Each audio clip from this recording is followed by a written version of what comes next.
সম্মানিত দর্শক, আসসালামু আলাইকুম। আমি শুনি বলছি ফাতেমার গল্প। ফাতেমার গল্পে আজকে 9 নাম্বার পর্ব চলছে।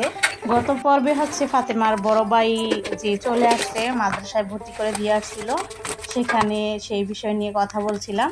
তো ফাতেমার বড় ভাই যে চলে আসছে, যার কারণে তার বাবা সেটা বেশি একটা পছন্দ করে না এবং তার প্রতি একটা রাগ ছিল। তাকে বুঝালো পাঠানোর জন্য, সে কিছুতেই যাবে না। তারপর হচ্ছে সে রেগে বলল যে আজ থেকে সংসারের সমস্ত কাজকাম করবা। তো সে তেমন একটা বয়স না যে সংসারের হাল ধরার মতো, চাষাবাদ করার মতো।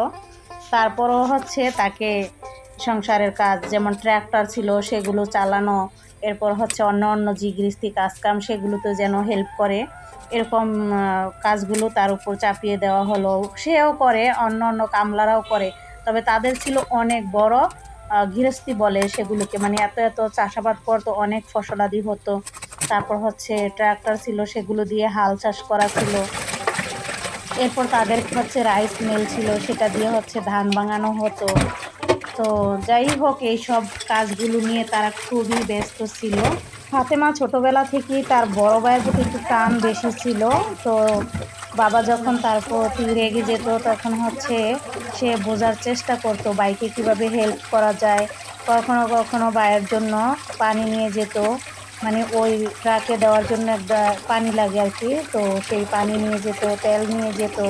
তারপর হচ্ছে ওই ট্রাক দিয়ে তার ভাই হচ্ছে হাল চাষ করার সময় অনেক মানে ময়লা থাকতো, ওই যেগুলো দিয়ে আর কি হয়, ঘুরতে ঘুরতে হচ্ছে যত লতা পাতা আছে সেগুলো পেঁচিয়ে আটকে যায়, কিছুক্ষণ পর পর সেটা হচ্ছে পরিষ্কার করতে হয়।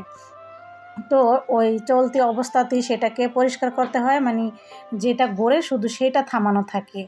তো সেটা থামানো থাকলে হচ্ছে ওই ট্রাকটা হচ্ছে উঁচা করে নিচের দিকে এটাকে রেখে, আর পিছনের সাইডটা যেখানে বসে সেটাকে উঁচা করে উপরের দিকে রাখতে হয়।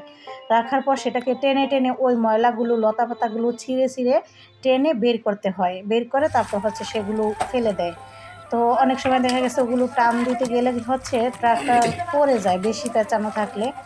তো যেন না পড়ে যায়, তো ভাই হচ্ছে ওই লতাগুলো যখন পরিষ্কার করতো, তো ফাতেমা হচ্ছে ওই ট্রাকের পিছনের যে মাথা সেটা ধরে সে দাঁড়িয়ে থাকতো, যেন তার ভাই এটা পরিষ্কার করতে যে কোনো ক্ষতি না হয়, এরকম বিষয়গুলো। তারপর হচ্ছে কোনো কিছু নিয়ে গেলে যতক্ষণ ওই কাজগুলো শেষ না হতো, মানে প্রথম যখন শ্বাস করে তখন হচ্ছে ওই ট্রাকের ভিতরে লতাপাতা বেশি পেঁচায়, পরে যখন দ্বিতীয় চার্জ দিবে ক্ষেত্রাতে তখন হচ্ছে ময়লাগুলো একটু কম ভাজে, সেটা একা একাই করা যায়, কিন্তু বেশি পেঁচানো থাকে সেইটা একটা রিস্কের ব্যাপার থাকে।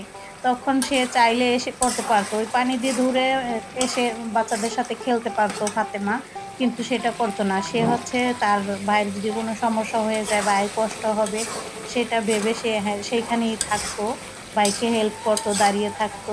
তারপর হচ্ছে আবার ঘুন্না দিয়ে আসার পর সেটাকে পরিষ্কার করতো, তখন আবারও সেই ট্রাকের পিছনের মাথা ধরে সে দাঁড়িয়ে থাকতো, আর তার ভাই হচ্ছে সেইগুলো পরিষ্কার করতো। এরকমভাবে কখনো কখনো হচ্ছে ফাতেমার ভাই হাল চাষ করতো, কখনো তার বাবা চাষ করতো, কখনো হচ্ছে তাদের একটা ড্রাইভার ছিল, সেও করতো। আসলে তারা হচ্ছে নিজেদের জমিগুলোও ট্রাক্টর দিয়ে চাষ করতে এবং অন্যের জমিগুলো ওই ট্রাকে চাষ করা হতো। আজকে এই পর্যন্ত, বাকি কথা আগামী পর্বে শোনাবো।